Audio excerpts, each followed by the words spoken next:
Marcian Ledesma ay isang gwapo, tahimik at ubod-yamang binata na hindi pa kailanman umibig ng totoo. Sa kabila ng kanya kayamanan, talino at halos perpektong buhay, may lihim siyang dahilan kung bakit nananatili siyang mailap sa kababaihan. Ngulit isang gabing hindi niya inaasahan, isang trahedya sa dagat ang magdadala sa kanya sa isang misteryosong isla. Kasama ang 4 na babaeng tila may kanya-kanyang sikreto. Ang akala niya'y simpleng aksidente lamang ang lahat. Ngunit habang tumatagal sa isla, unti-unti niyang matutuklasan na ang pagkakasama nila roon ay hindi basta pagkakataon lang.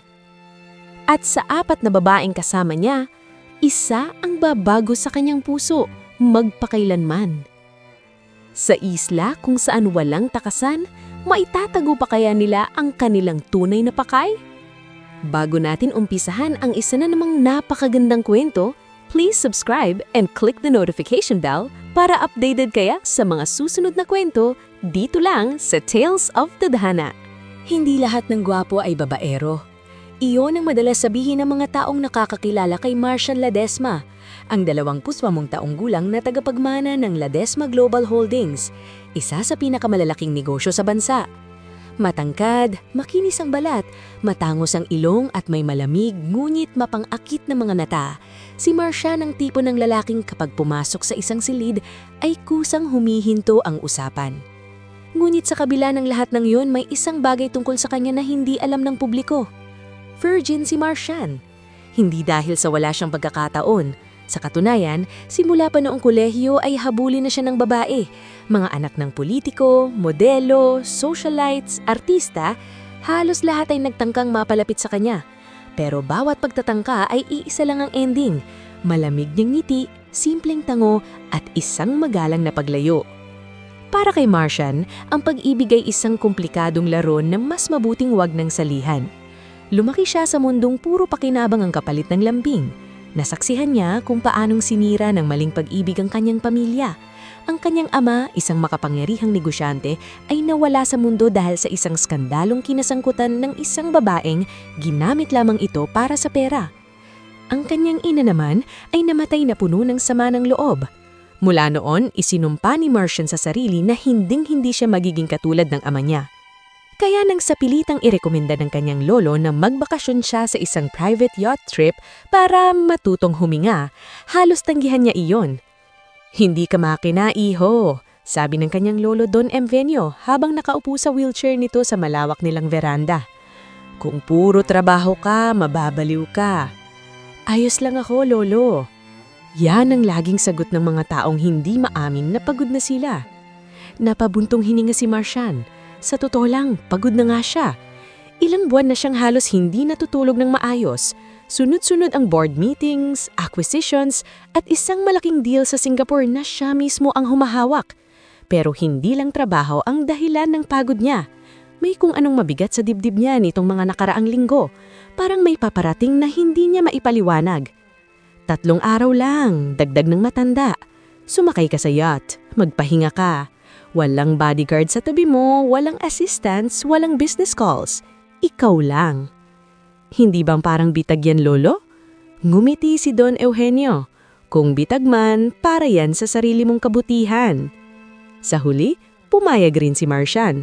At doon nagsimula ang gabing tuluyang babaguhin ang kanyang buhay. Eksaktong 7:00 ng gabi nang umalis ang kanyang pribadong yacht mula sa pier sa Batangas.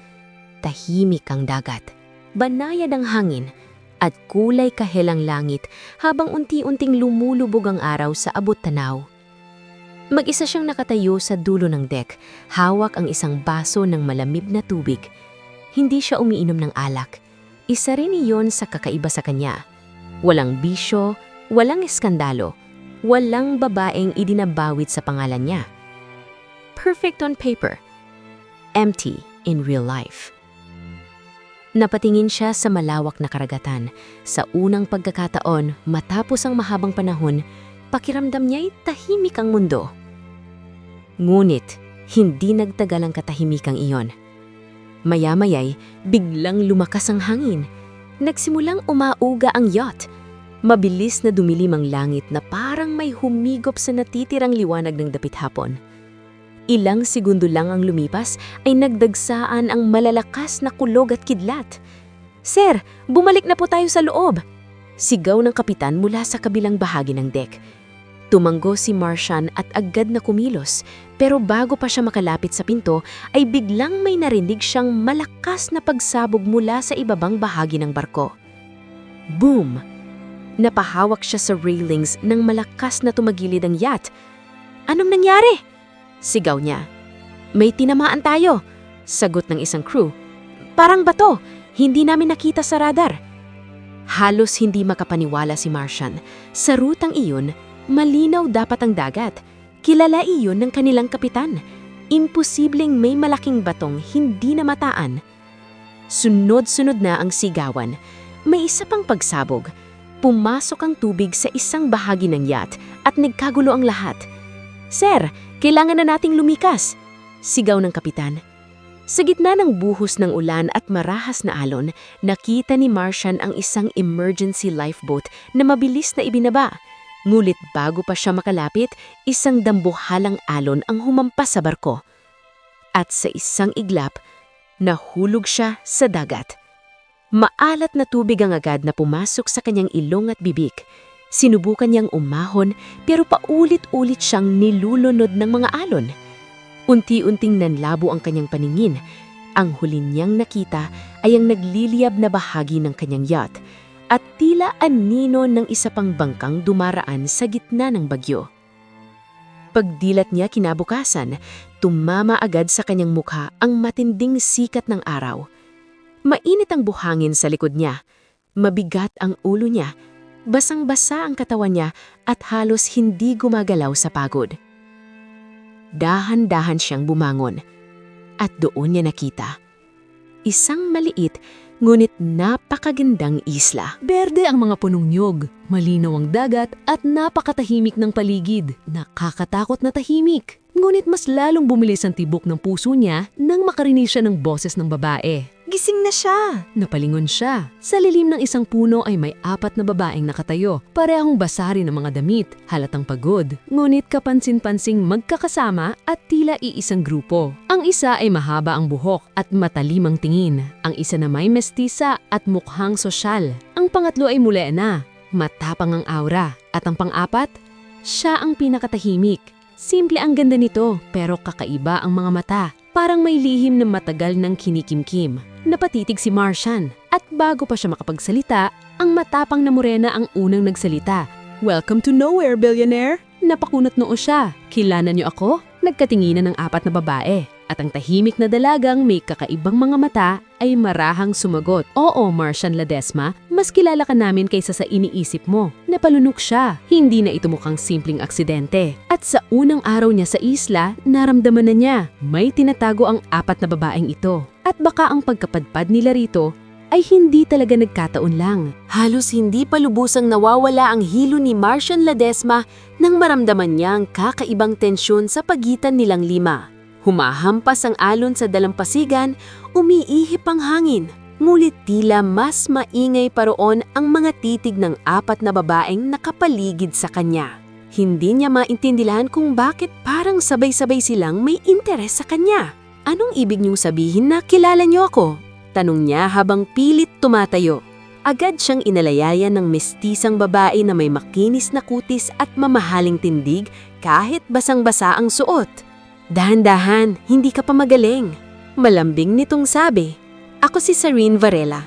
Bago pa makapagsalita si Martian, biglang sumingit ang morenang matapang ang aura at marahas na hinila palayo ang kamay ni Serene mula sa braso niya. "Lumayo ka nga, kakagising lang ng tao, aakitin mo agad." Taray nitong sabi. "Ako si Kaela Torrente." "Excuse me?" Taas noong sagot ni Serene. "Nag-aalala lang ako." "Talaga ba?" Sarkastikong tugon ni Kaela. "Mukhang hindi pag-aalala ang makasulat sa mata mo." Napakurap si Martian. Hindi pa man siya nakakabawi, nagsisimula na ang girian. Lumapit naman ang babaeng may matalim na tingin at mahahabang buhok. Maingat nitong inayos ang gusot sa polo ni Martian at sinulyapan ang dalawa. "Huwag kayong mag-away sa harap niya, nakakahiya." sabi nito sa malamig ngunit mapang-akit na tinig. Ako si Vian Salcedo. At sa wakas, nagsalita rin ng pinakatahimik sa grupo. Siya ang may simpleng ganda at mga matang tila may sariling kwento. Ako si Lyra Montejo. Mahina nitong sabi. Ngunit bago pa man makapagpasalamat si Marcian sa pagpapakilala, naramdaman niya agad ang pag-igting ng sitwasyon. Si Serene ang unang kumilos. Pumulot ito ng niyog at mabilis na binuksan gamit ang matulis na bato. Iniabot niya yon kay Marcian na may matamis na ngiti. Uminom ka muna, baka ma-dehydrate ka. Salamat, sabi ni Marcian. Ngulit muli na namang sumingit si Kaela. Kinuha nito ang niyog sa kamay ni Serene at siya mismo ang nag-abot kay Marcian. Ako na, baka may halo pa yan. Pabirong sabi nito pero may laman ang tono. Umirap si Serene. Napaka-immature mo. At least hindi plastic. Mabilis na balik ni Kaela. Namabitan si Vian. Tama na nga kayo. Marcian needs calm, not chaos. Pagkatapos ay marahan niyang hinawakan ang noon ni Binata. Mainit pa siya, baka may lagnat.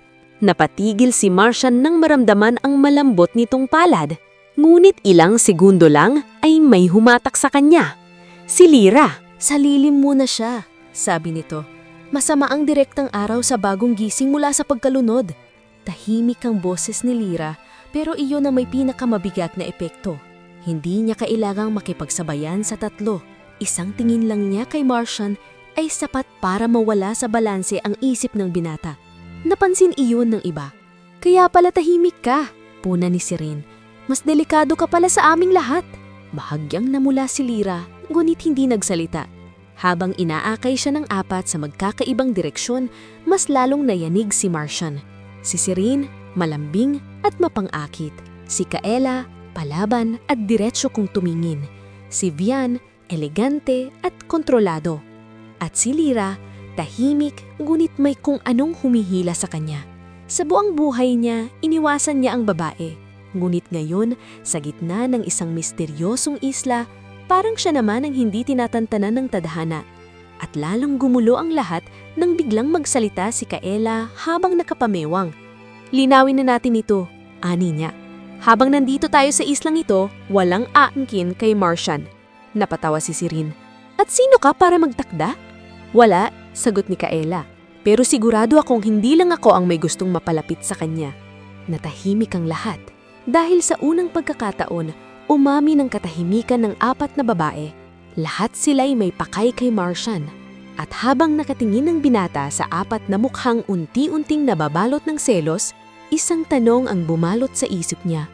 Bakit parang hindi aksidente na sa kanya sila nakatutok? Maghapon pa lang si Marcian Ledesma sa isla ngunit pakiramdam niya ilang linggo na siyang nakakulong doon. Hindi dahil sa lugar, sa katunayan, napakaganda ng isla. Malinis ang dagat, pino ang buhangin at may sapat na lilim mula sa mga puno. Ngunit ang tunay na dahilan ng kanyang pagkabalisa ay ang apat na babaeng kasama niya. Hindi niya alam kung bakit tila iisa ang pakay nila. At mas lalong hindi niya maintindihan kung bakit sa bawat galaw niya ay parang may kompetisyong nagaganap. Habang abala si Marcian sa paggawa ng pansamantalang silungan gamit ang mga natuyong sanga at dahon ng niyog, hindi niya maiwasang mapansin ang apat na pares ng matang lihim na sumusunod sa kanya. Hubad-baro siya mayon dahil isinampay nila ang kanyang polo upang matuyo. Sa bawat pag-angat niya ng kahoy, bawat pagtigas ng mga braso niya at bawat butil ng pawis na dumuduna sa kanyang leeg, tila mas lalong umiinit ang paligid. Oo nga't bilyonaryo, bulong ni Kaela Torrente, pero hindi ko akalaing marunong din pala siyang gumawa ng silungan. Hindi lahat ng mayaman inutil. Malamig na sagot ni Vian Salcedo kahit hindi maikakaila ang paghanga sa mga mata nito. Si Serene Varela na may nakaupo sa isang malaking bato habang pinipiga ang buhok. Mas gwapo siya kapag walang suot na Amerikana. Wika nito, sinadyang lakasan ng boses. Napatingin si Marcian sa kanila at bahagyang napailin. Naririnig ko kayo, mas mabuti. Mabilis na sagot ni Serene, sabay ngiti ng matamis. Sa isang gilid, tahimik lamang si Lyra Montejo, hawak ang ilang prutas na napitis niya sa masukal na bahagi ng isla. Ngunit kahit hindi siya nagsasalita, siya pa rin ang pinakakapansin-pansin kay Martian. May kung ano sa katahimigan nito na tila humahamon sa kanyang lumapit. At iyon mismo ang ikinaiinis ng tatlo. Ano ba talaga ang plano natin? Kailangan nating malaman kung may paraan para makaalis dito. Nagkatinginan ng 4 na babae. Isang mabilis, lihim at halatang may ibig sabihin na tingin. Napansin niyo ni Martian. Bakit? Kunot noong tanong niya, may alam ba kayo na hindi ko alam? Unang umiwas ng tingin si Serene. Sumunod si Kaela. Si Vian ay nagkunwaring abala sa pagtiklop ng dahon. Taring si Lyra lamang ang tumitig sa kanya ng tuwid at doon niya unang naramdaman ang kakaibang bigat ng sitwasyon. Huwag niya akong lokohin.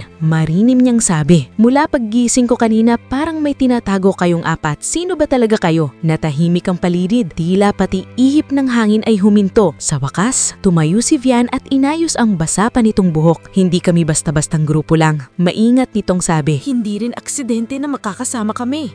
Dagdag ni Kaela. At lalong hindi aksidente, sambit ni Serene habang nakatitig kay Martian, na ikaw ang kasama namin rito. Nanlamig ang likod ng binata. Anong ibig niyong sabihin? Humakbang si Lyra palapit sa kanya. Hawak pa rin niya ang mga prutas, ngunit ang mga mata niya mayon ay puno ng pag-aatubili. Bago kami mapadpad dito, mahina nitong sabi, nasa iisang bangka kami. Anong bangka?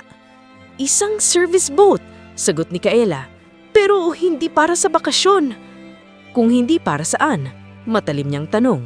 Muling nagkatinginan ng 4 at sa pagkakataong iyon si Serena ang nagsalita. Papunta kami sa yacht mo. Napakurap si Martian. Ano? Hindi kami guest, dagdag ni Vian. Hindi rin kami nagkataong nadamay lang sa bagyo. Unti-unting bumigat ang paghinga ni Martian.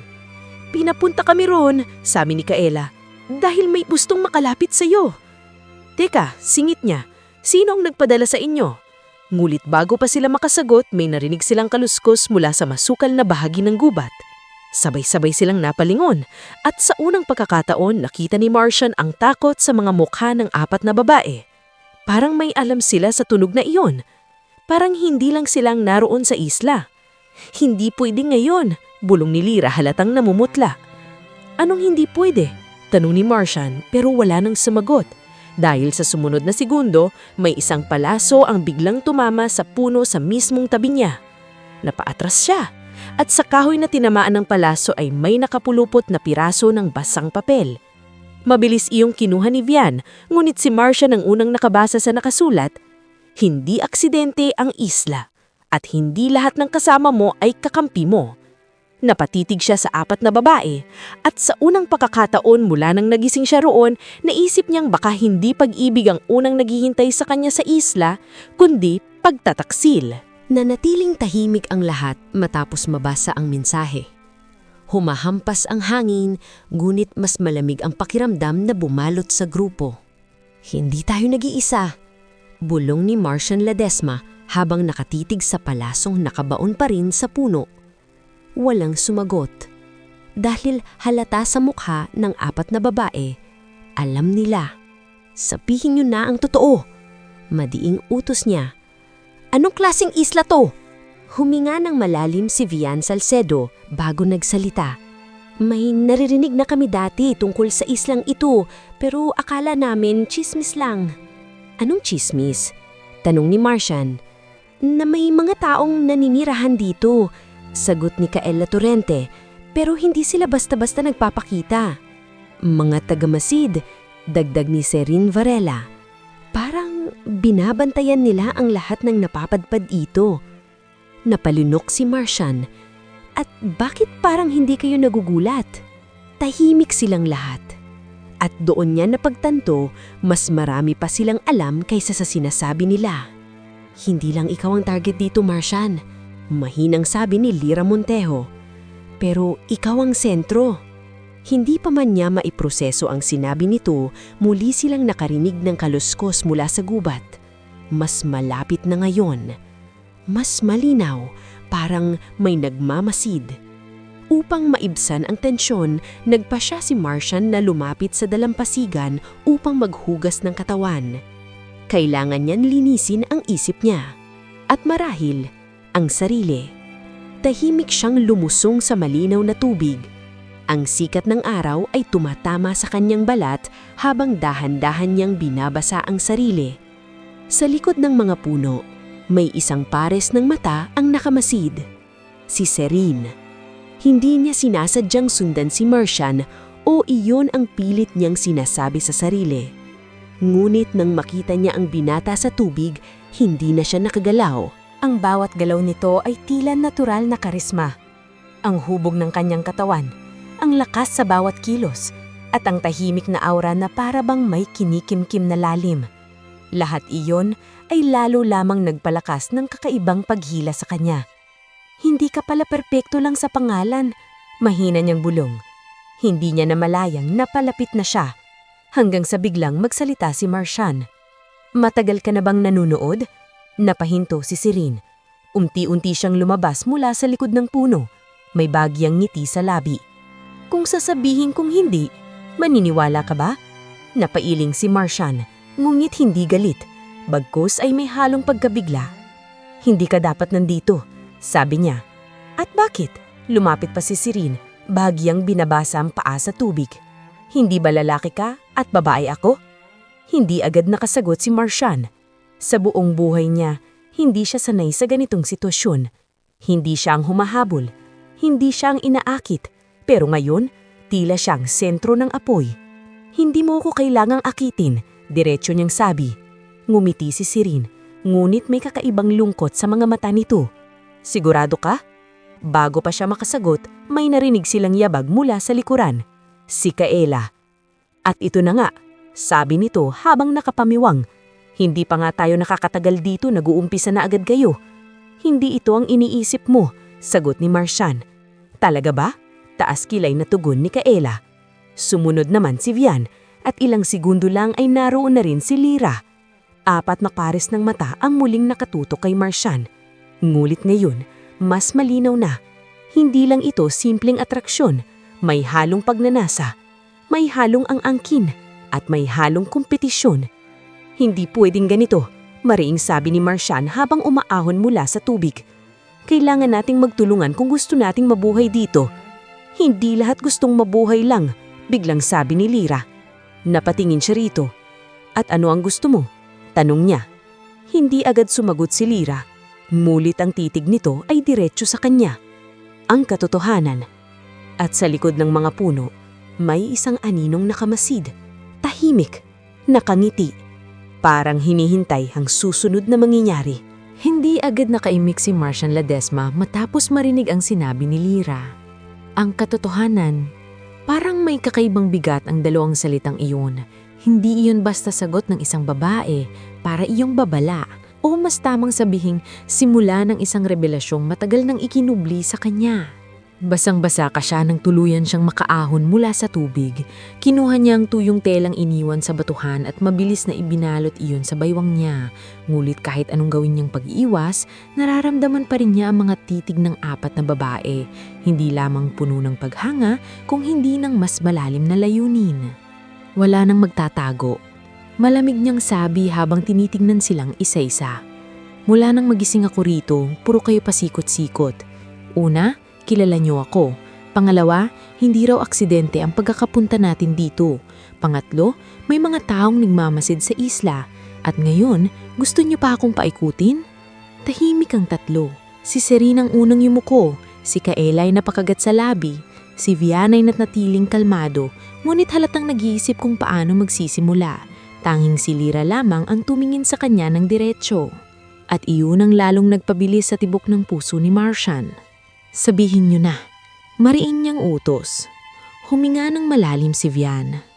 Hindi kami basta ipinadala sa yacht mo para akitin ka lang. Tumaas ang kilay ni Martian. So, inamin mo ring ipinadala kayo roon para sa akin? Hindi yun ang buong totoo. Sabat ni Serene. May dahilan kung bakit kami pinili. Pinili? Ulit ni Martian. Oo, pinili kami. Ng lolo mo. Parang tumigil ang mundo sa narinig niya. Anong sabi mo? Ang lolo mo, ulit ni Kaela. Si Don Eugenio Ledesma. Siyang nagpadala sa amin. Napaatras si Martian na parang sinampal. Hindi niya agad matanggap ang sinabi nito. Hindi posible. Mahinang niyang sabi. Hindi gagawin ng lolo ko yan. Ginawa niya. At hindi lang basta-basta, pinag-aralan niya kaming apat, bawat ugali, bawat lakas, bawat kahinaan. Napakuyom ng kamao si Martian. Para saan? Nagkatinginan silang muli. At sa pagkakataong ito, si Serene ang nagsalita sa mas mahina ngulit mas seryosong tinig. Dahil gusto niyang malaman kung kaya mo bang magmahal. Napatawa si Martian, isang tuyong tawang walang saya. Kaya niya akong ipahamak sa gitna ng dagat para lang subukan kung marunong akong magmahal? Hindi yun ang buong plano. Mabilis masagot ni Vian. Ang plano ay sasakay kami sa yacht mo bilang mga di inaasahang panauhin. Iba-iba ang magiging paraan namin para mapalapit sa'yo. Gusto raw ng lolo mo na masubok kung may babaeng makakabasag sa pader na itinayo mo sa puso mo. Pero nagka-aberya. Dagdag ni Kaela, nagkaroon ng bagyo at may sumabutahe sa ruta. Nanlamig si Martian. Sabotage? Ulit niya. Tumango si Lyra. Oo, hindi kasama sa plano ang isla. Natahimik si Martian. Biglang nagdugtong-dugtong sa isip niya ang mga pangyayari. Ang bigla ang lakas ng bagyo. Ang pagsabog sa yacht. Ang aninong nakita niya bago siya mawala ng malay. At ang palasong may babala. Ibig sabihin, may ibang taong nakialam. May gustong sumira sa plano ng lolo mo, sabi ni Serene. At baka hindi lang yon. Baka may gustong siguraduhin na hindi ka na makabalik. Napatingin siya sa gubat. Muli niyang naalala ang aninong nagmamasid sa kanila mula sa dilim ng mga puno. At may isa pa kaming hindi pa nasasabi. Biglang sambit ni Vian. Dahan-dahan siyang bumaling dito. Ano pa? Nag-atubili ito, pero nagsalita rin. Hindi lang kami pinili dahil magaganda kami o dahil marunong kaming makitungo sa mga lalaki. Kung hindi, mas lalong bumigat ang hangin. At ang sumagot ay si Lyra. Pinili ng lolo mo? Mahina nitong sabi. Dahil may koneksyon ng bawat isa sa amin sa nakaraan ng pamilya mo. Napatitig si Martian sa kanya. Koneksyon? Bulong niya. Tumango si Lyra. At ang isa sa amin, nanginginig nitong dagdag, ay may dahilan para sirain ka. Bago pa siya makapagsalita, isang malakas na sigawang narinig nila mula sa pinakadulo ng dalampasigan. Paglingon nila, nakita nila sa buhanginan ang isang kahon na inanod ng alon. At sa ibabaw nito ay nakaukit ang tatlong salitang nagpapayanig sa dibdib ni Martian. Para kay Martian Ledesma. Nagkatiginan silang lahat. Dahil pakiramdam nila, anumang nasa loob ng kahong iyon ay simula ng mas madilim pang katotohanan. Matagal na walang nagsalita matapos nilang makita ang kahong inanod sa pampang. Ang pangalan ni Martian Ledesma ay malinaw na nakaukit sa kahoy, tila sinadyang ipabasa sa kanilang lahat. Hindi yun simpleng aksidente. Hindi rin yun basta bagay na inanod lang ng dagat. Para iyong mensaheng naghihintay na matagpuan nila. O ubusan mo na, sabi ni Kaela. Kahit halatang kinakabahan din ito. Hindi, mariing sagot ni Vian. Pwedeng bitag yan. Lahat na lang sa'yo bitag, singhal ni Kaela. Anong gusto mo? Titigan lang natin. Ano bang problema mo sa akin? Balik ni Vian. Hindi ikaw ang problema ko, matalim na sagot ni Kaela. Ang problema ko mulat sa pool, akala mo ikaw ang pinakamagaling sa aming apat. Tumigil nga kayo, sabat ni Serene. Pero sa tono nito'y halatang may sarili rin nitong inis. Hindi ito ang oras para magpataasan ng yabang. Talaga? Singit ni Kaela. Ikaw nga itong unang nagkakandara pa sa paglandi kay Martian. Namilog ang magamata ni Serene. At least hindi ako nagpapanggap na walang pakialam kahit halatang halata na gusto mo rin siya. Biglang tumahimik ang paligid. Lalong lumalim ang tensyon dahil sa isang iglap na ilantad ng katotoanang pilit nilang itinatago sa isa't isa. Lahat sila ay naaakit kay Martian. Hindi na yun parte lang ng plano ng lolo nito. May kung anong totoong umuusbong. Ako na ang magbubukas, malamig na sabi ni Martian. Lumuhod siya sa harap ng kahon at dahan-dahang inangat ang takip. Sa loob ay may isang bote ng tubig, isang lumang kompas, isang maliit na mapa ng isla at isang sobre.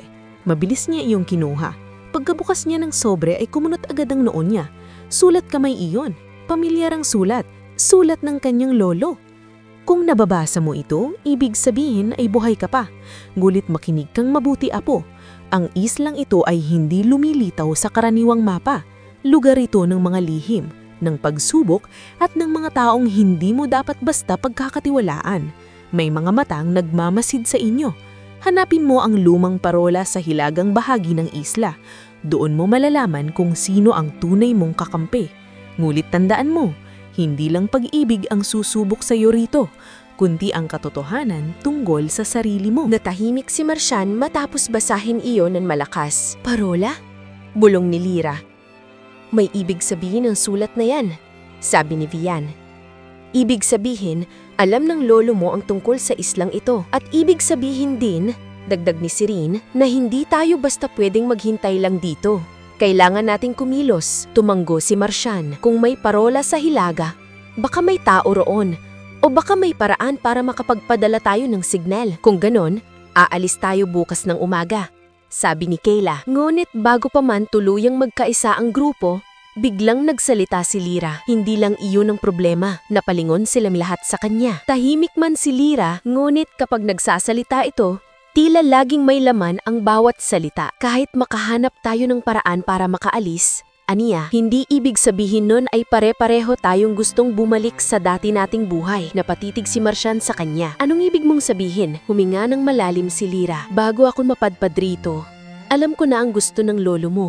Subukan kang magmahal. Pero habang tumatagal tayo rito, parang tayong lahat, hindi lang ikaw, ang sinusubok. Na tahimik si Serene, si Vian ay napayuko at si Kayla sa unang pagkakataon ay nawala ng maibalik na matapang na sagot dahil totoo ang sinabi ni Lyra. Habang abala silang maghanap ng paraan para makaalis sa isla, unti-unti rin nilang nahahanap ang mga bahagi ng sarili nilang matagal na nilang tinatakasan. Si Serene, na lumaki sa marangyang buhay pero sawang-sawa ng maging palamuti lang sa paningin ng mga yayamang lalaki. Si Vian, na laging perpekto sa panlabas, ngunit pagod na sa buhay na kontrolado ng ibang tao. Si Kayla, na palaging matapang dahil ayaw ipakitang takot siyang hindi piliin. At si Lyra, na lihim na may pasan na sugat mula sa nakaraan ng pamilya Ledesma. Ang gulo niyo, sabi ni Marcian, ngunit mahina ang boses niya. At mas gumugulo habang tumatagal dahil ikaw ang sentro nito, sabi ni Serene. Hindi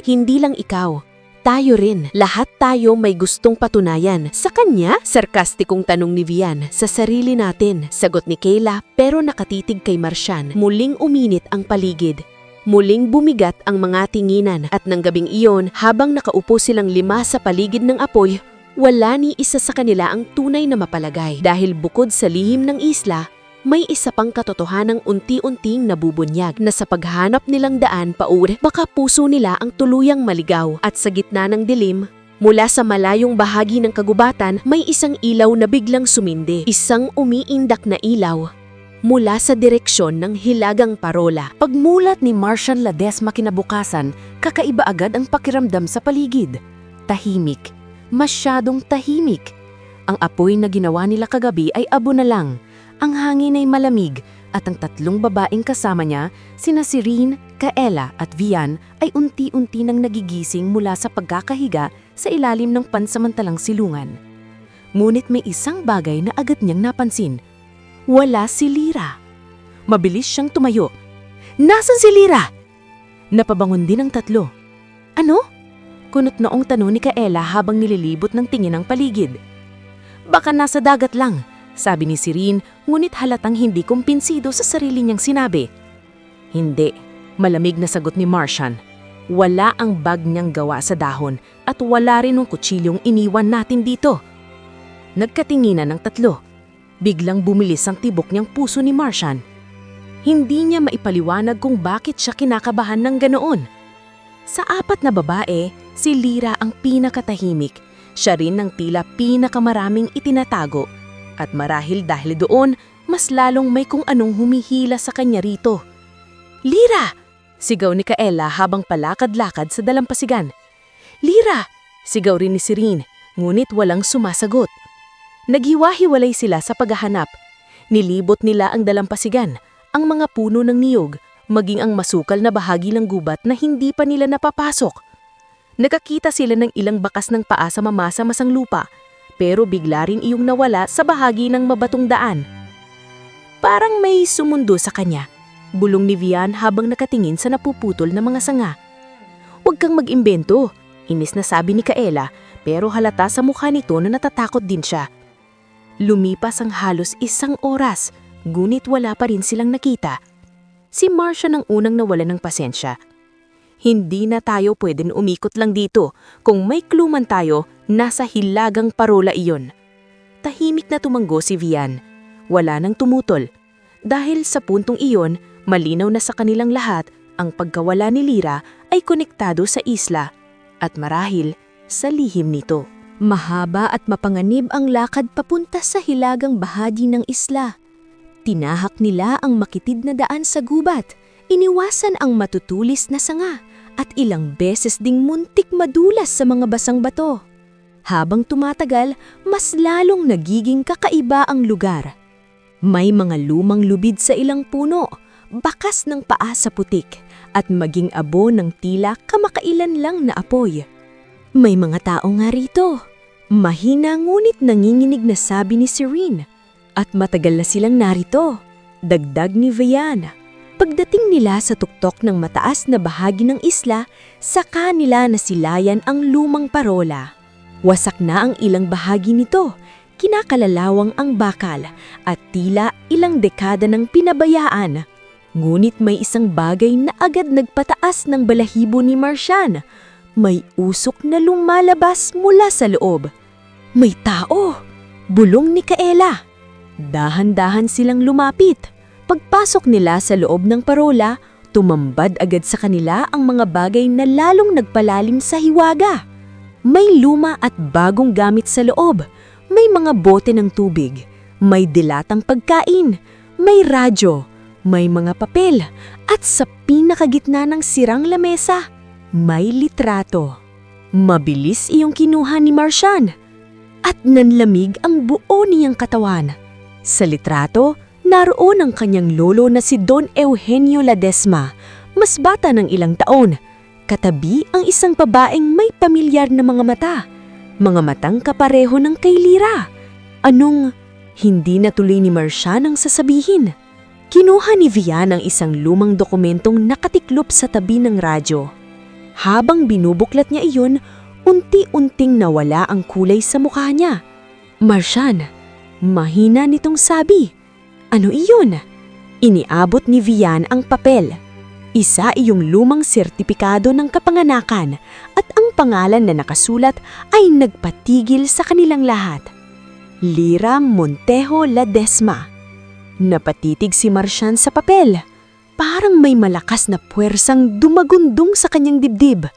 "Ledesma," ulit ni Kaela, halos pabulong. Hindi makapagsalita si Serene, at si Marcian pakiramdam niya'y bigla nang bumigat ang hangin sa paligid. Sa ilalim ng pangalan ni Lyra ay nakasulat ang pangalan ng kama. Don Rafael Ledesma, ang yumaong ama ni Marcian. Nanigas siya. Ibig sabihin, hindi. Bulong niya. Ngunit bago pa niya tuluyang mabuo ang iniisip, may narinig silang mahinang kaluskos mula sa itaas ng parola. Sabay-sabay silang napatingin. At mula sa dilim ng paikot na hagdanan, dahan-dahang lumitaw si Lyra. Maputla ang mukha niya, namumugto ang mga mata, at hawak niya ang isang baril na luma, mulit totoong-totoo. Nakatutok iyon kay Marcian. "Pasensya na. Hindi ko na gustong itago pa." Huminto ang paghinga ni Marcian habang ang tatlo ay tuluyang napaatras sa gulat. Dahil sa wakas, nabunyag na ang lihim ni Lyra. Hindi lang siya babaeng ipinadala para subukan ang puso ni Marcian. Siya ring dugong Ledesma rin, at maaaring hindi lang pag-ibig ang dahilan kung bakit siya naroon sa isla, kundi ang matagal ng lihim na galit dahil siya ang kapatid sa labas ni Marcian. Nanginginig ang kamay ni Lyra habang nakatutok ang lumang baril kay Marcian Ledesma. Sa loob ng sirang parola, tila huminto ang oras. Ang mahinang ihip ng hangin mula sa mga siwang ng dingding ay mistulang huni ng babalang matagal nang naghihintay na marinig. Lira, maingat na sambit ni Marcian, nakataat ang 2 kamay. Ibaba mo ang baril.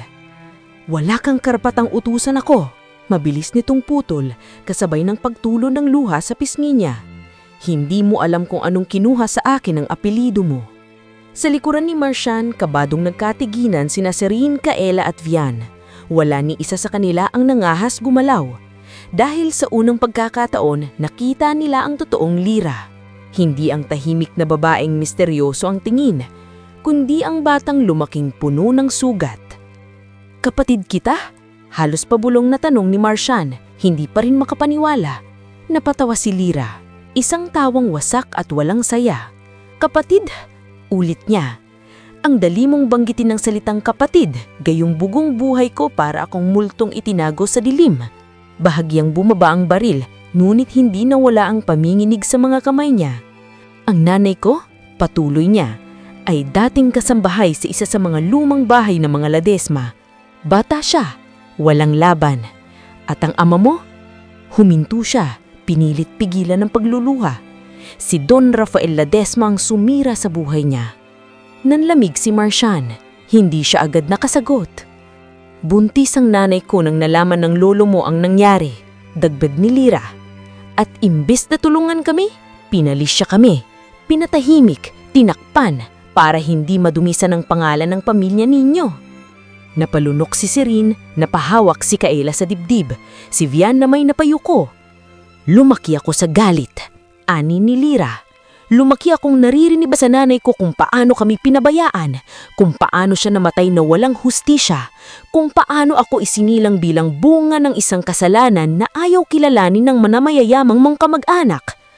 Tumingin siya ng diretso kay Marcian.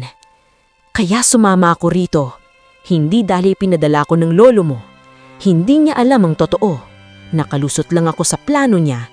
Nalaman ko ang tungkol sa yacht, sa pagsubok, sa 3 babaeng papadala sa iyo at siniguro kong makakasama ako. Napakunot noo si Vian. Pero 3 lang kami dapat dahil may tumulong sa akin. Putol ni Lira. Sinong tumulong sa'yo? Matalim na tanong ni Marcian. Tahimik siyang ngumiti. Ngunit sa ngiting iyon ay may sakit, pait at isang lihim na hindi pa ganap na nabubunyag. Akala mo ba aksidente ang pagsabog ng yacht? Nagliyab ang mga mata ni Marcian. Ikaw?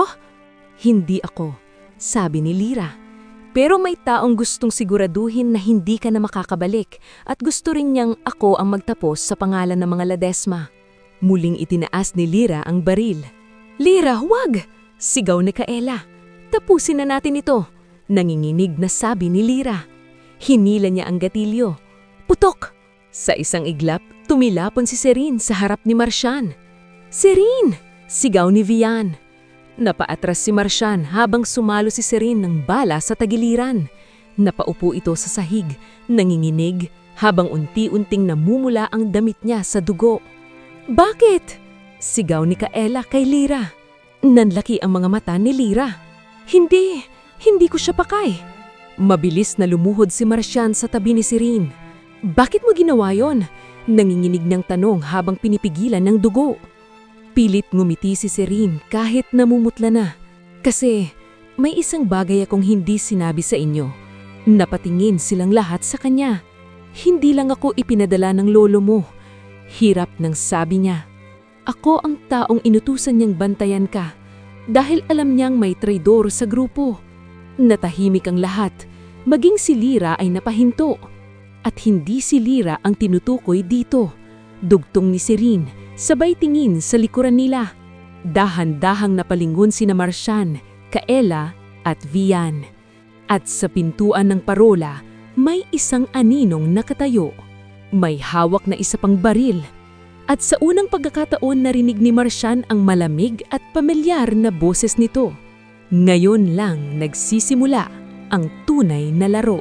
Nanginginig ang buong katawan ni Marcian Ledesma habang hawak-hawak niya si Serene na ngayon namimilipit sa sakit sa lapag ng lumang parola. Patuloy ang pag-agos ng dugo mula sa tagiliran nito. Ngunit mas nakapagpatigil ng paghinga nilang lahat ang aninong dahan-dahang lumantad mula sa pintuan. Si Vian Salcedo. May hawak itong isa pang baril. At ang malamig nitong titig ay hindi na katulad ng dating elegante at kontroladong babae na nakilala nila sa dalampasigan. Ngayon, wala nang lambing sa kanyang mga mata. Wala nang tino at mahinhing kilos. Ang natira na lamang ay isang babaeng puno ng galit. "Vian?" Bulong ni Kaela, halos hindi makapaniwala. "Ikaw?" Bahagyang ngumiti si Vian pero walang init ang ngiting iyon. "Bakit kayo ganyan makatingin? Anya, para ngayon lang kayo nakakita ng isang babaeng marunong lumaban." "Bakit mo ginawa to?"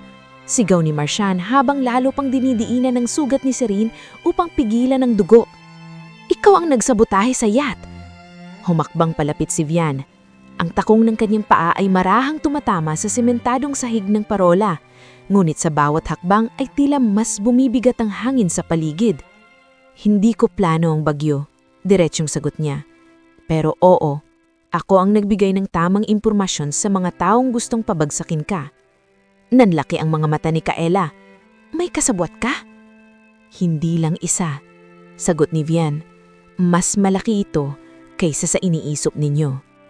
Napatitig si Lila sa kanya, hawak pa rin ang baril, ngunit halatang hindi na alam ang susunod na gagawin. "Ikaw pala ang tinutukoy ni Serene." "Tama," malamig na sabi ni Vian. "At kayong lahat, naging mga piyesa lang sa larong ito." "Anong laro?" mariing na tanong ni Marcian.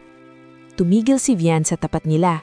Bahagya niyang ibinaba ang baril, ngunit hindi sapat para maging kampante sila. Ang pagbagsak ng pamilyang Ledesma. Natahimik ang lahat. "At bakit?" tanong ni Kaela. "Ano bang ginawa sa'yo ng mga Ledesma?" Sa unang pagkakataon, nabasag ang malamig na anyo ni Vian. Namula ang mga mata nito. Ang ama ni Marcian, nanginginig nitong sabi, "Ang dahilan kung bakit namatay ang tatay ko." Napakunotno si Marcian. "Ano?" "Ang tatay ko ang accountant ng kumpanya niyo noon. Tapat siyang tao, pero nang may malaking anomalya sa loob ng negosyo, siya ang ginawang scapegoat ng ama mo. Pinakulong siya. Sinira ang pangalan niya. Hindi niya kinaya ang kahihiyan." Huminto siya sandali. Nangingilid ang luha sa mga mata niya. Kaya siya nagpakamatay. Parang may malamig na tubig na ibinuhos sa buong katawan ni Marcian. "Hindi ko alam," mahina ning sabi. "Hindi mo alam dahil piniling ilihim sa iyo ng pamilya mo ang dumi ng apelyido ninyo," sigaw ni Vian. "Lumaki ka sa yaman habang kami, nilamon ng kahihiyan at gutom." Napatitig lamang si Marcian sa kanya. Sa unang pagkakataon, hindi niya maitanggi sa sarili na may mga bahaging hindi niya alam sa sarili niyang pamilya. At ang mas masakit, baka totoo ang lahat ng iyon. "Ginamit ka ng lolo mo bilang pagsubok," patuloy ni Vian. Pero hindi niya alam na may mga taong matagal nang naghihintay ng pagkakataong wasakin ang lahat ng meron kayo. Ang isla, hindi aksidente, may nagpapagalaw sa lahat. "Sinong nagpapagalaw?" tanong ni Kayla. Ngumiti si Vian. "Ang taong may pinakamaraming dahilan para kamuhian ng mga Ledesma." Bago pa siya makadagdag, umubo si Serene at napahawak sa kamay ni Marcian. "Marcian," mahina nitong sabi, "sa bag ko may radyo." Mabilis na napatingin sa kanya si Marcian. "Ano?" "Emergency radio," hirap nitong sabi. "Itinago ko kung may mangyaring masama." Hindi na siya nagtumpik-tumpik. Hinanap niya ang maliit na bag ni Serene sa tabi ng lamesa at mabilis na kinalkal iyon. Naroon nga, isang lumang handheld radio. Nakita iyon ni Vian at agad na nagbago ang ekspresyon. "Ibigay mo sa akin yan," sigaw nito. Ngunit mas mabilis si Kayla. Bigla itong sumugod at sinipa ang kamay ni Vian. Napakawala ang hawak nitong baril at gumulong iyon sa sahig. Mabilis ding tumalon si Lira at tinadyakan palayo ang isa pa nitong sandata. Nagkagulo sa loob ng parola. Nag-agawan, naghilaan, nagsigawan. Sa gitna ng kaguluhan, aksidenteng natamaan ni Marcia ng pindutan ng radyo at isang boses ang agad na umugong mula roon. "Base to Lighthouse, confirmed target status, is Marcian Ledesma alive?" Napatigil silang lahat, walang gumalaw, walang huminga. Dahan-dahang napatingin si Martian sa radyo, saka kay Vian. At sa unang pagkakataon, mas malinaw sa kanya ang katotohanang may organisadong grupo sa likod ng lahat. Hindi lamang paghihingati, hindi lamang pag-ibig, hindi lamang sekreto ng pamilya. May mas malaking puwersang gustong kontrolin ang buhay niya. At mas lalong tumindi ang kaba nang biglang marinig ang isa pang mensahe mula sa radyo. Proceed to Phase 2. The helicopter arrives at sunset. Bring the real air. Namlamig si Martian dahil sa isang maikling pangungusap, isang tanong ang sabay-sabay na bumangon sa isip nilang lahat. Kung siya si Martian Ledesma, sino ang tinutukoy nilang real heir? Nagsimulang umalingaw-ngaw sa loob ng parola ang malakas na tibok ng puso ni Martian Ledesma. Bring the real heir. Paulit-ulit yung bumalik sa isip niya na parang sirang plaka. Habang hawak niya ang radyo, tila biglang gumuho ang lahat ng pagkakakilala niya sa sarili. Kung hindi siyang tinutukoy na tunay na tagapagmana, sino? May ibang Ledesma pa? Mahina ngulit ng lalamig na tanong ni Kaela. Walang sumagot agad. Si Vian, nakasalukuyang hawak ni Lyra sa magkabilang braso, matapos maagaw ang baril nito, ay bahagyang natawa. Isang tuyong tawang puno ng pait. Sa wakas, sabi nito, naririnig niyo na rin ang tanong na matagal nang dapat itanong. Lumapit si Martian sa kanya, mariin ang tingin. Anong ibig sabihin nun? Sino ang real heir? Hindi agad sumagot si Vian.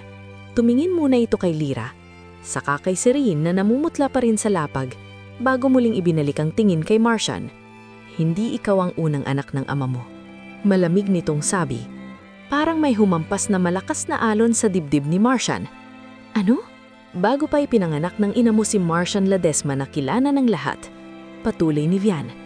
May isa ng batang isinilang mula sa dugo ng pamilya ninyo. Isang batang itinago, isang batang binura sa records, isang batang hindi pinayagang kilalanin dahil sisira siya sa perpektong imahe ng angkan. Mabilis na pumasok sa isip ni Marcia ng pangalang nasa sertipikado. Lyra Montejo Ledesma. Dahan-dahan siyang napalingon kay Lyra. Napansin niyon ni Kaela at si Rin. Hindi, bulong ni Kaela. Napapikit si Lyra at nang muling dumilat ay puno na ng luha ang mga mata nito. Ngunit hindi na ito umiwas. Ako, mahina nitong sabi. Parang nawalan ng hangin sa paligid. Si Martian ay napatitig lamang dito. Hindi niya mahanap ang tamang salita. Hindi niya alam kung galit ba ang dapat niyang maramdaman, awa o pagkawasak. Ikaw ang real heir? Umiling si Lyra. Ngunit ang luha ay tuluyan ng pumatak sa pisngi niya. Hindi ko ginustong apelidong yan. Hindi ko ginustong manging bunga ng kasalanan ng ama mo. Pero oo, ayon sa petsa sa sertipikado, nauna akong ipinanganak kaysa sayo. At kung batas ang pagbabasihan, nakuwi siya.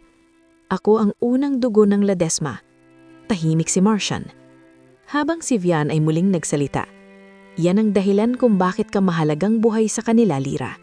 Hindi dahil mahal ka nila, kundi dahil maaari kang gamitin. Sinong sila? Tanong ni Serene habang pilit humihinga sa sakit. Mga grupong bumuo ng planong ito. Sagot ni Vian, mga dating tauhan, dating alyado, at mga taong sinaktan ng mga Ledesma. May gustong ilantad ang lihim ng pamilya. May gustong gamitin si Lyra laban kay Martian. At kapag napatunayan nilang siyang naunang anak, ngumisi ito. Magugunaw ang imperyo ng Ledesma. Napakuyom si Martian. Hindi dahil sa takot na mawalan ng kayamanan, kundi dahil unti-unti niyang nauunawaan kung gaano karumi ang nakaraan ng pamilyang buong buhay niyang ipinagtanggol. Kaya ba ako gustong patayin? Tanong niya. Hindi lang para patayin ka, para tanggalin ka sa daan. Napatitig si Martian kay Lyra. Alam mo ba ang lahat nito? Nanginginig ang mga labi nito. Ang alam ko lang ay galit ako sa pamilya mo. Akala ko sapat na yon. Pero habang nagtatagal dito, napayuko siya. Mas lalo kong nakikita na hindi ikaw ang lalaking kinamumuhian ko sa isip ko sa loob ng maraming taon. Parang may kung anong humigpit sa dibdib ni Martian. Kahit sa gitna ng revelasyon, ramdam niya ang sakit sa boses ni Lyra. Ang sugat na hindi siya ang gumawa, pero sa kanya bumabagsak. Biglang umugong muli ang radyo. Sunset extraction confirmed. Retrieve Lyra. Eliminate obstacles if necessary. Napatigil silang lahat. Retrieve Lyra. Ibig sabihin, siya talagang pakay nila. Hindi lang siya. Sabi ni Sirene habang pilit humihinga sa sakit. Kapag nakuha nila si Lyra at napatay si Martian, kontrolado nila ang kwento. Napatitig si Martian sa bintana ng parola. Papalubog na ang araw. Namumula na ang kalangitan. Wala na silang gaanong oras. Kailangan nating umalis dito. Mariin niyang sabi. At saan tayo pupunta? Tanong ni Kaela. Bago pa silang makasagot, biglang may narinig silang malakas na tunog mula sa kalangitan. Ugong ng helicopter. Mabilis silang napalingala. Sa siwang ng sirang bintana ng parola, kita ang iniikot na ilaw sa himpapawid, unti-unting papalapit sa island.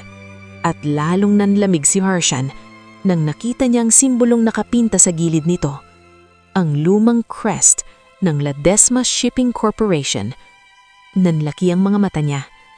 Dahil ibig sabihin, ang nagpapagalaw sa lahat ay maaaring hindi lang kaaway ng pamilya nila, kundi isa ring miyembro ng mismong angkan ng Ledesma. Lumakas ang ugong ng helicopter habang palapit ito sa hilagang bahagi ng isla. Ang umiikot na tunog ng propeller ay tila nagdadala ng mas mabigat na panganib kaysa sa bagyong muntik ng pumatay kay Martian Ledesma. Sa loob ng lumang parola, walang naisa ang humihinga ng normal. Lahat sila ay parang nakapako sa katotohanang kakabunyag pa lamang. Si Lyra ang tunay na unang anak ng dugong Ledesma. Si Vian ay hindi lamang traidor kundi bahagi ng mas malaking plano. At ang helicopter na paparating ay may marka ng Ledesma Shipping Corporation, simbolo ng pamilyang buong buhay na ipinagmamalaki ni Martian. Ngunit ngayon, ang simbolong iyon ay tila naging tatak ng panlilin lang.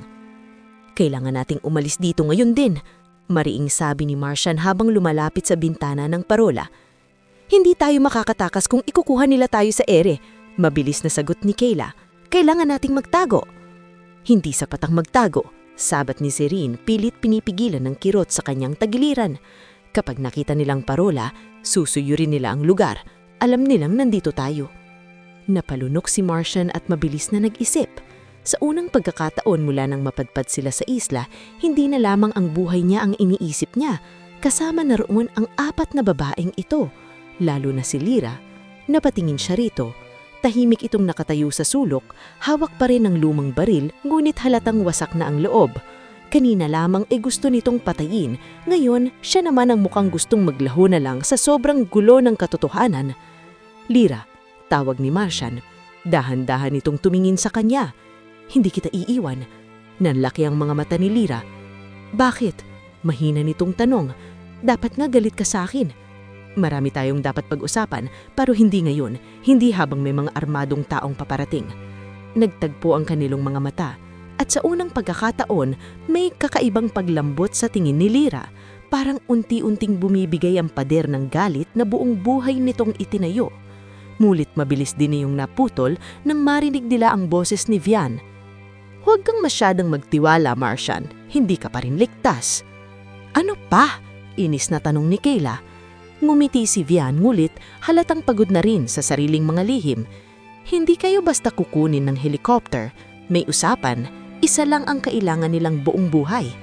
Si Lyra, sabi ni Sirene. Tumango si Vian. Oo, pero may isa pa silang gustong makuha. Sino? Tanong ni Martian. Ang taong may hawak ng katibayan, sagot ni Vian. Ang sertipiko, ang mga dokumento rito sa parola. Kapag nakuha nila ang mga iyon, pwede nilang baligtarin ang kwento. Pwede nilang palabasing impostora si Lyra. O pwede rin nila siyang gamitin para kontrolin ng kumpanya. Napakuyom ang kamao ni Martian. Sino ba ang nasa likod nito? Tahimik si Vian ng ilang segundo bago nagsalita. Bago ako sumama sa grupong ito, may isang pangalang paulit-ulit kong naririnig. Isang pangalang kahit ang lolo mo ay ayaw banggitin. Napalunok si Martian. Sino? Don Esteban Ledesma. Napaawang ang bibig ni Martian. Si Don Esteban, ang nakababatang kapatid ng kanyang lolo, ang matagal nang sinasabing nawawala sa eksena ng pamilya, matapos ang malaking alitan sa negosyo, mahigit 20 taon na ang nakalipas. Imposible, bulong niya. Patay na si Don Esteban. Hindi, sagot ni Vian. Buhay siya at matagal na siyang naghihintay ng tiyempong makabawi sa pamilya ninyo. Nanlamigan dugo ni Marcian. Ngayon ay mas malinaw na sa kanya ang lahat. Ang sabotaye sa yacht, ang isla, ang mga taong nagmamasid, ang helikopter na may marka ng kanilang kumpanya. Hindi ito simpleng personal na paghihiginti. Isa itong digmaan ng dugo at yaman. At nasa gitna sila niyon. Biglang yumanig ang parola nang may marinig silang manakas na yabag sa ibaba. May mga tao na, bulong ni Kaela. Sunod-sunod na anino ang nakita nila mula sa paikot na hagdanan, armado at mabilis na umaakyat. Sa likod, sigaw ni Marcian, "May daanan ba rito?" "Meron," sagot ni Serene, "pero makitid, papunta sa bangin." "Mas mabuti na yun kaysa mahuli kayo," sabi ni Marcian. Mabilis niyang kinuha ang sertipiko, ang sulat ng kanyang lolo at ang radyo. Hinawakan niya ang kamay ni Lyra. Sa kabilang kamay niya ay inalayayan niya si Serene. Samantalang si Kaela ay humawak sa isang lumang bakal na tubo, handang lumaban. At si Vian, sa unang pagkakataon, ay hindi tumakas. Bagkus ay humakbang palapit sa hagdanan. "Anong ginagawa mo?" sigaw ni Kaela. Hindi siya nilingon ni Vian. "Binabayaran ko lang ang kasalanan ko," malamig nitong sabi. Pagkatapos ay itinutok niya ang nakuha niyang baril sa pababang hagdanan. At sa susunod na segundo, umalingaw-ngaw ang unang putok. Putok. Nagsimula na ang habulan. At habang tumatakbo sila patungo sa likurang lagusan ng parola, isang tanong ang bumabagabag kay Marcian. Handa ba siyang isugal ang lahat para sa isang kapatid na kahapon lang niyang nakilala? O mas malala, handa ba siyang ipaglaban si Lyra dahil hindi na lamang awa ang nararamdaman niya para rito? Sunod-sunod ang putok ng baril mula sa loob ng parola habang mabilis na tumatakbo sina Marcian, Lyra, Kaela at Serene sa makitid na lagusang nasa likurang bahagi ng tore. Madilim, mabato at halos kasinipis lamang ng isang tao ang daanan. Sa bawat hakbang nila, may mga maliliit na batong gumugulong pababa sa bangin sa ibaba. Ang sugatang si Serene ay hirap ng huminga, ngulit pinipilit pa rin nitong sumabay. "Bilis!" sigaw ni Marcian habang alalay si Serene sa isang kamay at hawak si Lyra sa kabila. Ngulit bago pa sila tuluyang makalayo, napatigil si Lyra. Napalingon siya sa entrada ng lagusan. Sa loob ng parola, naroon si Vian, nakatalikod sa kanila, mag-isang humaharang sa mga armadong lalaki habang nakatutok ang baril nito sa hagdanan. "Lyra!" sigaw ni Marcian. "Tuloy! Hindi natin siya pwedeng iwan," nanininig na sabi ni Lyra. "Siyang pumili nun," singhal ni Kaela. "Kapag bumalik tayo, lahat tayo mamamatay." Parang tumigil ang oras para kay Lyra. Sa kabila ng lahat ng ginawa ni Vian, ang pagtataksil, ang pakikipagsabwatan, ang pagsali sa pagwasak ng buhay ni Marcian, may bahagi pa rin sa kanya na ayaw itong pabayaan. Ngulit si Vian na mismo ang sumigaw mula sa loob ng parola. "Umalis na kayo!" Napaluha si Lyra. At sa unang pagkakataon mula nang nagising siya sa isla, hindi nagalit ang nangingibabaw sa puso niya, kundi sakit at awa. Mabilis silang napilitang tumuloy sa lagusan. Mula sa likod nila ay narinig nila ang huling malakas na putok, kasunod ang sigawan ng mga lalaki at tunog ng bumabagsak na bakal. Pagdating nila sa dulo ng daanan, bumungad sa kanila ang isang mababang bahagi ng bangin na may makitid na landas pababa sa likod ng parola. Pagod na pagod silang nauupos roon pansamantala, hinihingal at puno ng takot. Tahimik si Lyra, nakayuko, habang si Marcian ay nakatingin sa kanya. Mula pa lang sa umpisa, mahina nitong sabi, "Gusto mo akong patayin?" Pumikit si Lyra. Oo, nanginginig niyang sagot. Araw-araw kong iniisip kung paano ko ipaparamdam sa isang Ledesma ang sakit ng pagkawasak. Gusto kong maranasan mo ang kaparusahan para sa kasalanan ng pamilya mo. Huminga siya ng malalim, saka dahan-dahang tumingala kay Marcian. Pero habang tumatagal tayo rito, nakita ko kung gaano kakaiba sa ama mo, sa lolo mo, sa lahat ng taong kinamuhian ko sa apelyidong iyan. Napaluha siya. At ngayon, hindi ko na kayang gawin sa iyo ang gusto kong gawin noon. Tahimik lamang si Martian. Ramdam niyang totoo ang bawat salitang lumalabas sa bibig ni Lyra. Hindi na galit ang nararamdaman ko, kundi awa. Dahil pareho lang pala tayong biktima ng mga lihim na hindi naman tayo ang gumawa. Parang may kung anong pumunit sa dibdib ni Martian. Dahan-dahan niyang hinawakan ng kamay ni Lyra. At pareho rin tayong naghahanap kung sino talaga tayo. Sagot niya. Napapikit si Lyra habang tuluyang tumulo ang mga luha niya. Habang nagpapahinga sila, napansin ni Kaela ang kakaibang uka sa pader ng bato sa tabi nila. Teka, ano to? Sabi nito sabay lapit. May nakatagong pinturoon na nababalutan ng mga baging.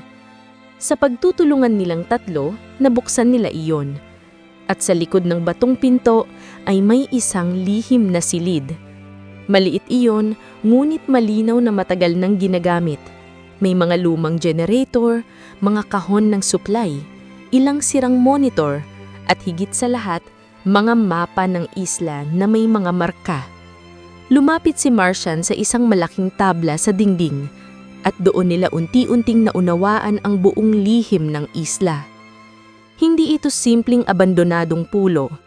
Isa itong lumang private holding site ng pamilya Ledesma noong panahon ng kanilang shipping empire, ginagamit para sa mga delikadong transaksyon, pagtatago ng kontrabando, at sa mas madilim pang gawain, pagdadala rito ng mga taong kinakailangang patahimikin, ikulong, o pagtakpan sa publiko. May lihim na helipad sa kabilang dulo ng isla. May mga tagong lagusan. May mga tore ng pagmamasid.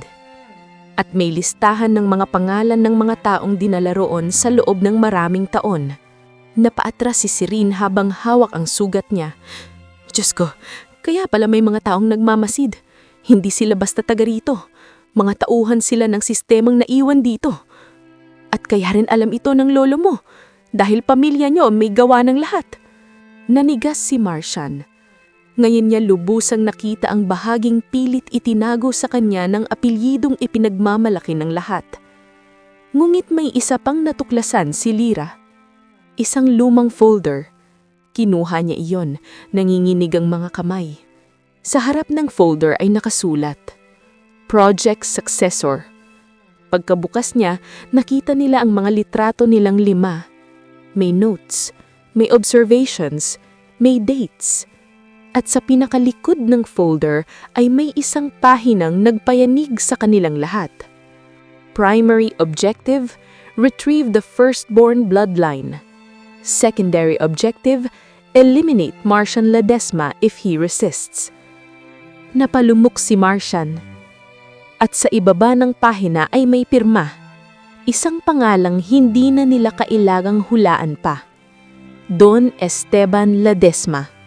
Ngunit mas nakapanghilabot ang huling linyang nakasulat sa ibaba. Vian Salcedo is expendable. Nanlamig si Lyra dahil ibig sabihin hindi lamang nila iniwan si Vian. Maaaring isinakripisyo na nila ito. Nananatiling mabigat ang hangin sa lihim na silid habang nakatitig sina Martian, Lyra, Kaela at Serene sa folder na may nakasulat na Project Successor. Parang unti-unting nawawasak ang lahat ng dating alam ni Martian tungkol sa kanyang pamilya. Ang isla ay hindi lamang lugar ng aksidente. Isa itong lumang pugad ng kasalanan, isang taguan ng mga bahong pilit ibinaon ng apelidong Ledesma sa limot. At ngayon, sila mismo ang biktima ng sarili nilang dugo. Hindi na tayo ligtas kahit saan dito. Mahina ngulit mariing sabi ni Kaela habang nakasilip sa siwang ng pader. Kapag nahanap nila ang lagusang ito, tapos tayo. Napahawak si Martian sa ulo niya. Marami ng dugo sa paligid, pagod na sila, at si Serene ay halos mawala ng malay dahil sa tama ng bala. Hindi pwedeng dito tayo mamatay, sabi niya sa mabigat na tinig. Tahimik na nakatingin si Lyra sa kanya. Sa unang pagkakataon, wala na ang galit sa mga mata nito. Ang naroon na lamang ay pag-aalala at hindi rin pwedeng mahuli nila ako. Mahinaan itong sambit. Kapag nakuha nila ako, gagamitin nila ako laban sa iyo. Bago pa makapagsalita si Martian, bigla nilang narinig ang mahihinang yabag mula sa lagusan. Sabay-sabay silang nanigas. Mabilis na napulot ni Kaela ang lumang bakal na tubo. Si Martian na may tumawan sa harap ni Lira at si Rin. Ang tibok ng puso nilang lahat ay tila umalingaw-ngaw sa makitib na silid. Palapit ng palapit ang yabag. 1, 2, 3, at maya-maya may isang mahinang boses silang narinig mula sa labas. Martian! Nanlaki ang mga mata ng binata. Kilala niya ang boses na yun. Lolo! Bulong niya, halos hindi makapaniwala. Dahan-dahang bumukas ang lihim na pinto at sa bukana nito ay tumambad ang figura ng isang matandang lalaking nakasuot ng madilim na jacket. May kasamang 2 armadong tauhan na kapwa pamilyar kay Martian. Si Don Eugenio Ledesma. Namutla si Martian. Lolo? Ngulit higit sa pagkabigla ang naramdaman niya. Dahil sa unang pagkakataon, nakita niya ang lolo niyang hindi nakaupo sa wheelchair. Bagamat halatang hirap at may tungkod itong hawak, nakatayo ito sa sariling mga paa. Napaatras si Martian. Ang wheelchair mo. Nagkatinginan sandali ang matanda at ang apo. At ito ang isa pa sa mga katotohanang hindi ko agad sinabi sa iyo. Hindi ako lubusang pilay. Ginamit ko ang kahinaang iyon upang malinlang ang mga kaaway natin. Halos hindi na malaman ni Martian kung alin pa ang paniniwalaan. Ngunit bago pa man siya makapagtanong, bumagsak si Rin sa tabi nila. Rin! Sigaw ni Kaela. Mabilis na lumapit ang isang tauhan ni Don Eugenio at sinuri ang sugat nito. Kailangan na po siyang madala sa bangkang na yun din, Don. Tumanggo ang matanda, saka tumingin kina Martian at Lira. Wala nang oras para magpaliwanag. Papunta rito ang mga tao ni Esteban. Na-trace namin ang signal ng helicopter at sinundan namin ang lumang ruta sa ilalim ng isla. Kailangan ko kayong mailabas dito. Bakit ngayon ka lang dumating? Puno ng galit na tanong ni Martian. Alam mo pala ang tungkol sa isla. Alam mo rin ang mga lihim na ito. Ilang taon mo pa kaming lolokohin? Napapikit si Don Eugenio. Sa unang pagkakataon, tila tumanda ito ng 10 taon sa isang iglap. Dahil natakot ako. Mahina nitong sabi. Natakot akong wasakin ng nakaraan ang natitira sa pamilya natin. Napatingin siya kay Lira. At nang magtagpo ang kanilang mga mata, bahagyang nanginig ang matanda. Ikaw! Bulong nito. Ikaw ang anak ni. Ako ang batang itinapon nyo. Putol ni Lira. Malamig ang tinig. Ako ang bunga ng kasalanang pilis niyong ibinaon. Hindi nakasagot agad si Don Eugenio. Ang katahimikang sumunod ay mas mabigat pa sa anumang sigawan. Sa wakas, yumuko ng bahagya ang matanda. Kasalanan ko, paus nitong sabi. At handa akong harapin ang lahat, basta mailigtas ko muna kayo. Naningkit ang mga mata ni Kaela. At si Vian, iniwan namin siya sa parola. Saglit na kumunod ang noo ni Don Eugenio. May nakuha kaming signal ng putukan doon. Ipinadala ko na ang isa pang grupo. Buhay man siya o hindi, hindi ko siya hahayaang mabaon dito. Mabilis nilang inalayayan si Rin palabas ng lihim na silid. Habang naglalakit sila sa makitid na daan pababa sa batuhan, unti-unting tumitindi ang ugong ng helikopter sa kabilang bahagi ng isla. Habol sila, sabi ng isa sa mga tauhan. Pagdating nila sa tagong dalampasigan sa likod ng baging, bumungad sa kanila ang isang maliit, ngunit mabilis na speedboat. Isakay niyo ang isugatan, utos ni Don Eugenio. Nauna nilang isinakay si Rin, kasunod si Kaela. Ngunit bago tuluyang sumakay si Lira, biglang narinig nila ang malakas na pagsabog mula sa direksyon ng parola. Napalingon silang lahat. Makapal na usok ang umakyat sa himpapawid. At kasabay niyon, may isang aninong tumakbo sa gilid ng bato, papalapit sa kanila. Nang luminaw ang tingin ni Martian, nanigas siya. Vian! Ngulit bago pa sila makagalaw, isang putok ang umalingaw-ngaw mula sa gubat. At ang katawan ni Vian ay biglang tumilangpon sa bungangin. Nanlaki ang mga mata ni Lira, habang si Martian ay nakapakitid sa gilid ng bangka. Ramdam ang muling paglamig ng buong paligid. Dahil kahit dumating na ang lolo niya para sagipin sila, hindi pa rin tapos ang bangungot sa isla. Vian! Halos mapunit ang lalamunan ni Martian Ledesma sa pagsigaw nang makita niyang tumilapo ng katawan ni Vian sa buhangin matapos tamaan ng bala. Hindi na siya nag-isip. Mabilis siyang tumalon mula sa speedboat at tumakbo pabalik sa dalampasigan kahit pilit siyang pinipigilan ng isa sa mga tauhan ng kanyang lolo. "Sir, delikado!" sigaw ng lalaki, pero hindi na iyon narinig ni Martian. Sa gitna ng ingay ng alon, ugong ng helikopter at sigawan mula sa gubat, isa lang ang laman ng isip niya. Hindi niya hahayaang may isa na namang mamatay dahil sa apelidong dala niya. Naabutan ni si Vian na nakadapa sa buhangin, humihingal at nanginginig. Tumama ang bala sa bandang balikat nito at mabilis na kumakalat ang dugo sa damit niya. "Vian, tumingin ka sa akin!" utos ni Martian habang lumuluhod sa tabi nito. Dahan-dahang iminulat ni Vian ng mga mata. Halos hindi na ito makapagsalita. "Bakit ka pa bumalik?" pahaos nitong talong. "Dahil hindi kita iiwan dito," sagot ni Martian. Napaniti si Vian, ngunit puno iyon ng sakit.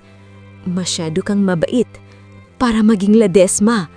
Bago pa makasagot si Martian, sunod-sunod baputok ang muling umalingaw-ngaw mula sa masukal na bahagi ng gubat.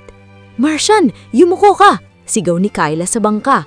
Mabilis na dumapa si Martian at sinaklalohan si Vian sa likod ng malaking bato na nasa tabing dagat. Ang mga tauhan ni Don Eugenio ay agad gumanti ng putok, dahilan upang pansamantalang umatras ang mga kalaban. Mula sa bangka, bumaba rin si Lyra. "Lyra, huwag!" sigaw ni Don Eugenio. Pero matigas ang mukha ng dalaga habang tumatakbo palapit kina Martian at Vian. Wala na sa mga mata niya ang dating apoy nung paghihingganti. Ang naroroon na lamang ay matinding pagnanais na tapusin ang bangungutan na nilikha ng nakaraan. Pagdating niya sa tabi nila, agad niyang tinulungan si Martian na buhatin si Vian. "Kaya mo pa?" tanong niya kay Vian. Bahagyang tumanggo si Vian bagamat hirap na hirap huminga. Ako ang dahilan kung bakit kayo nalagay sa panganib. Dapat lang sa akin to. "Hindi ito ang oras para magmartir," matigas na sabi ni Lyra. "Kung gusto mong magbayad, mabuhay ka." Napatingin si Vian kay Lyra at sa unang pagkakataon ay tila nakita nitong may kabutihan pa ring natitira sa babaeng minsan niyang itinuring na piyesa lang sa plano. Samantala, sa may bangka, mabilis na ininutusan ni Don Eugenio ang kanyang mga tauhan. "Takpan niyo sila! Kailangan nating makaalis bago lumapang ang helikopter." Nakita ni Martian ang lolo niya, hindi na bilang makapangyarihang patriarka, kundi bilang isang matandang lalaking pilit sinasalba ang mga labi ng pamiyang matagal nang kinakain ang sariling mga kasalanan. Ngunit bago pa man sila makababa sa bato, isang malakas na boses ang biglang umalingaw-ngaw mula sa itaas ng bangin. "Walang aalis!" Sabay-sabay silang napatingala. Sa tuktok ng batuhan, tanaw nila ang ilang armadong lalaki. At sa gitna ng mga ito ay isang matandang lalaking may puting buhok. Tuwid ang tindig at matalim ang mga mata. Nanlamig si Martian. Kahit minsan lang niya nakitang larawan nito sa lumang family records, agad niya itong nakilala. Don Esteban Ledesma, ang nawawalang kapatid ng kanyang lolo.